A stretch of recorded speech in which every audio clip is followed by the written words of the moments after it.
So I'm sure everyone has seen, either in person or on pictures, the Grand Canyon, one of the wonders of the world now.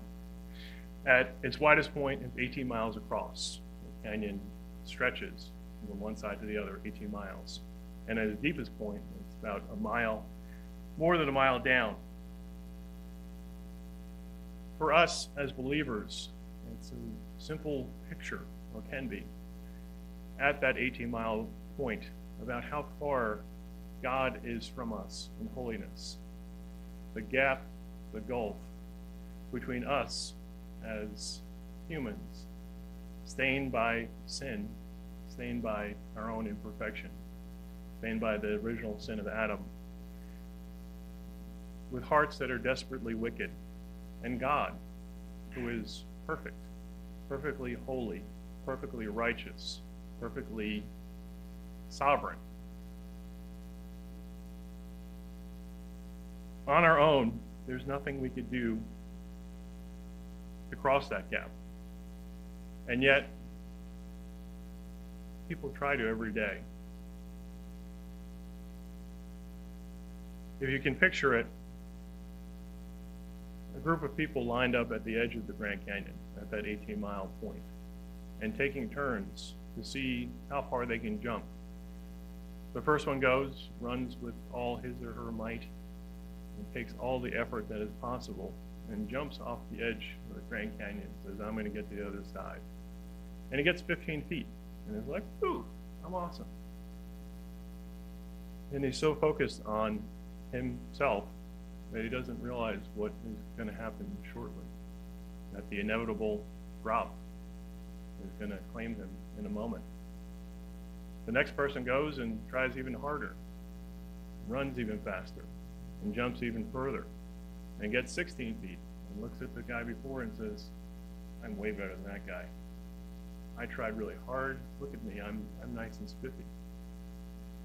But doesn't avoid the same drop, the same ultimate end for the entire mile down. While it's going on, they might have looked great. They might have looked graceful and powerful, and they might have really trained to get to the shape that they're in. But you can't jump across the Grand Canyon. And that's only a little picture of the gap between us and God. When we try to, it's what we refer to as legalism, or works-based salvation, or trying to work our way into heaven. You remember Mark Transparenti last week mentioned a girl in the Philippines who believed that you have to build a ladder from earth up into heaven, and your good works is what makes you eligible, and each good work is part of the ladder as a rung, and you get higher and higher. If you do that, you're just going to wind up plummeting down for a mile before meeting a terrible end. Only Jesus can bridge that gap. Jesus refers to himself as the way, or the doorway.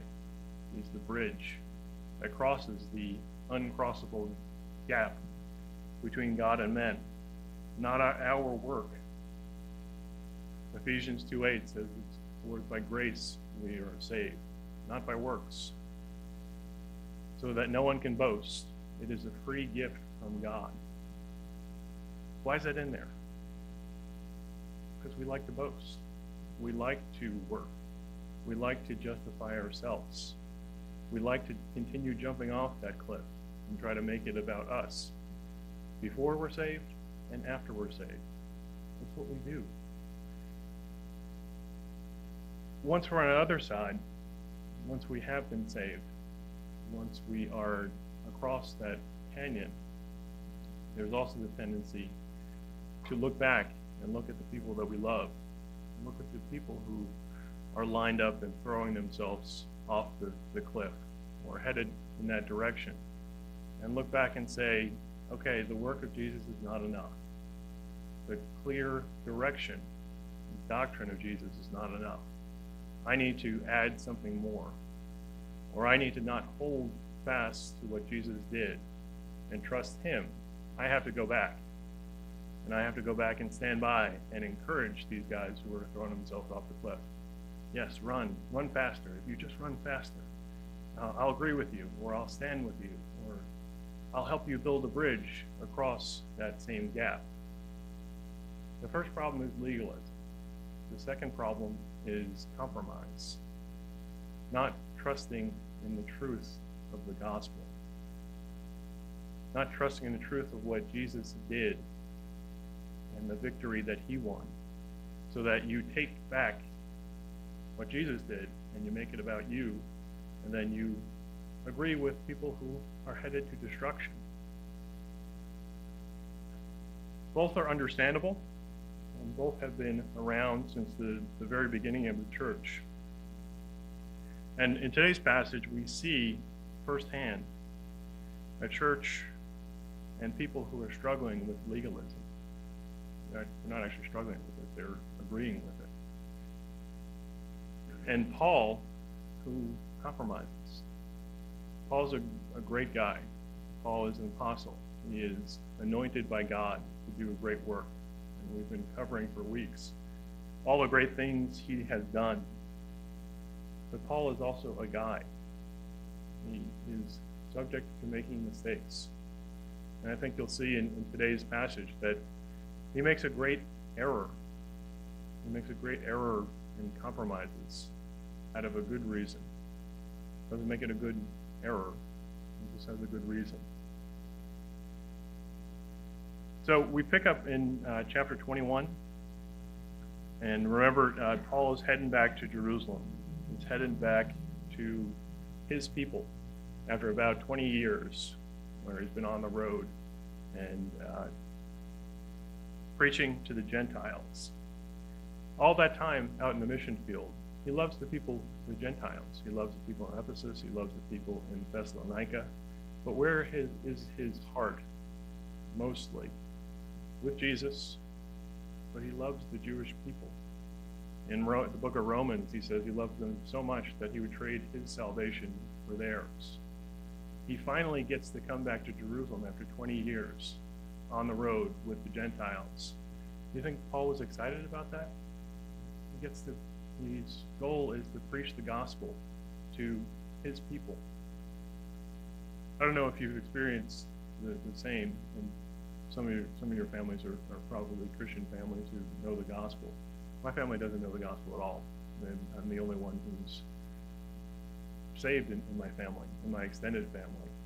And there is nothing that I enjoyed more than getting back and preaching the gospel to them. Didn't go very well, but still, the privilege of sharing the truth of Jesus Christ was a wonderful thing. And Paul is being pulled back to Jerusalem.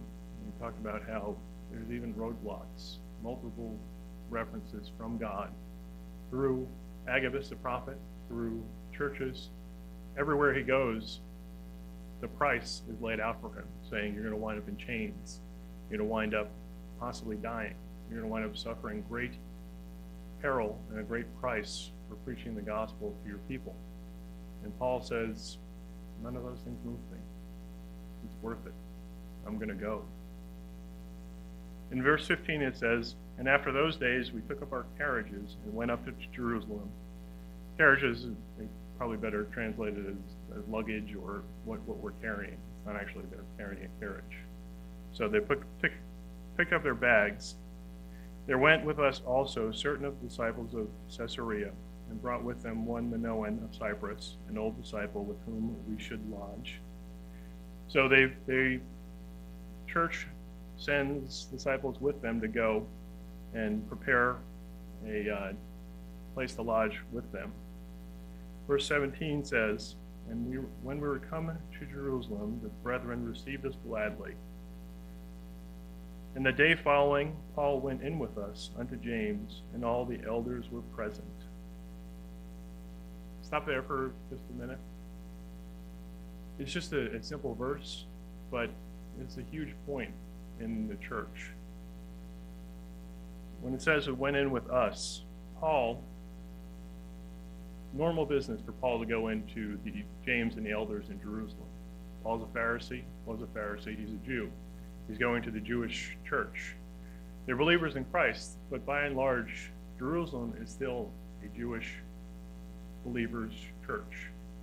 They're still wrapped up in a lot of the traditions, the prejudices, the issues that people bring with them after being saved. In this case, Judaism. So when Paul brings Aristarchus and Luke and Timothy and the Gentiles who are traveling with him into the elders, it's a huge moment. It's the world coming together under Christ. If James and the elders are relying on Judaism, which they appear to be, and we'll go through that, they're still caught up in Judaism, this had to just blow their minds that these Gentiles are coming into a gathering, a meeting of the Jewish church. It's as God intended, but it challenges man. It's just a great moment of the world coming together under Christ.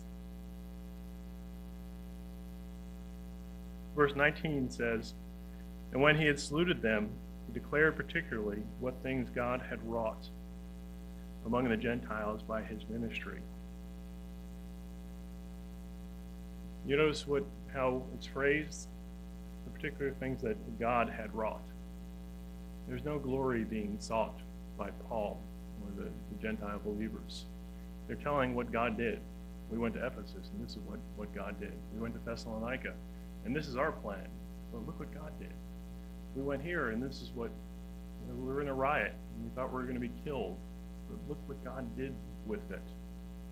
The word particularly, he goes through with specificity. He goes step by step and basically gives them the book of Acts in verbal form and lays it out for the church. That had to be a wonderful hearing, wonderful thing to listen to. Verse 20 is great too, at least the beginning part.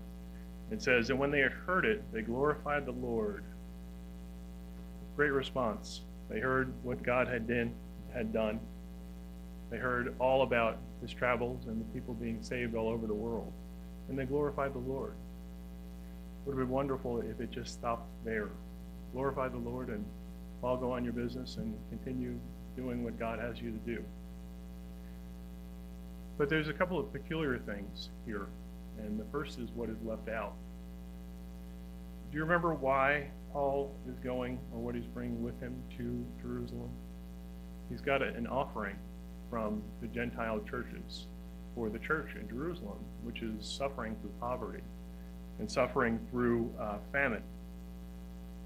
The Gentile churches are not rich churches by and by. There's a Corinthian church which has lots of wealth, but otherwise they're giving out of their poverty. Paul comes in, brings the gift, brings it to the elders in Jerusalem, and there's no mention of it. They just breeze past it. Do you think there's a hint of pride there? The church in Jerusalem, the mother church, where it all started, the chosen people, the Jews, the children of Israel, God's people, have to be supported by the Gentiles. The common belief at this point among the Jews was that the Gentiles could never be saved. They were created by God to be logs, essentially, on the fires of hell. That's what the Jews thought of the Gentiles. And now the Gentiles are supporting and saving the Jewish church. And they just move past it, and there's no mention whatsoever. Their mind also appears to be elsewhere, because they glorify God, and then they just move completely on into what seems to be scheming on their part.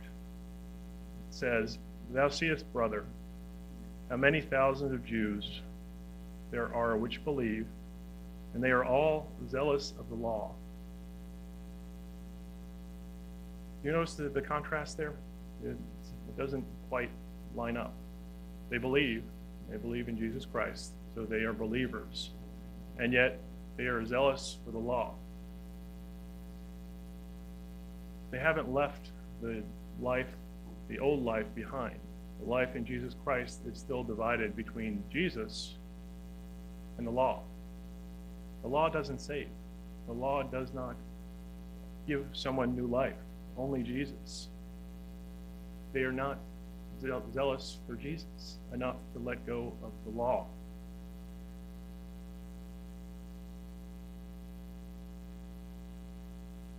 This is a big uh-oh moment for the church in Jerusalem also. Because this is James, the brother of Jesus. His nickname was Old Camel Knees because he prayed so much to the Lord that his knees got calluses and whatnot. He had already experienced failing greatly in his half-brother's life. Remember when Jesus was starting his ministry, his brothers and his mother went to get him. They wanted to stop him. They thought he was crazy. They wanted to bring him home and shut him up. After repenting of that and becoming a believer, he's the leader of the church in Jerusalem. When they're talking to the church in Jerusalem, it usually is James speaking. Here you have a church which is zealous for the law. James is an elder. He is teaching the law, or teaching the Bible to these people. And he is not confronting the fact that they are zealous for the law. We'll see when we get down into verse 25. They remember the Council of Jerusalem. That's in Acts chapter 15, when there's the council where Paul and the apostles come together and decide what to do. Try to figure out what to do with Gentiles, whether they have to keep the law. And they arrive on the conclusion, and it said in verse 25, it says, "We have written and concluded that they observe no such thing, the law, save only that they keep themselves from things offered to idols, and from blood, and from strangled animals, and from fornication." That's what they arrived on for the Gentiles, and it's basically a accommodation with the Jewish church. The problem is they appear to have not applied any of that solution to themselves. They say, Gentiles, you don't have to keep the law. Jewish church, we're zealous for the law. We're Jews. We have pride in the fact that we are Abraham's descendants. We are going to still keep the law, even though we've been set free from the law. James has been led astray by his pride, by his compromising with the legalists in his church. Legalism